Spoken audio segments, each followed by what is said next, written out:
ছোটদের জন্য 2 দিয়ে একটি পাখি আঁকবো।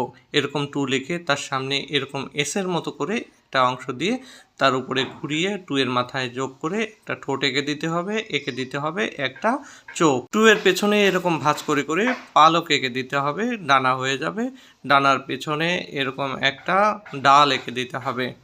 এভাবে সুন্দর করে ডাল এঁকে দিতে হবে পাখির পা। 3টা করে নখ দিতে হবে, লেজ ঝুলিয়ে দিতে হবে ডালের ওপাশ থেকে। এরকম 3টা পালক দিলেই হয়ে যাবে।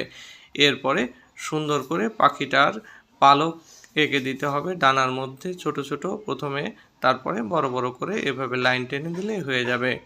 এরপরে নীল রং দিয়ে আমি পাখিটার গায়ে রং করে দিচ্ছি। প্রথমে নীল রংটা হালকা বা আকাশি নীল রংটা দিয়ে দিলাম, এরপরে একটু সাদা রং দিয়ে মিশিয়ে দিয়েছি, পালকে একটু গাঢ় নীল রং দিয়ে দিলাম।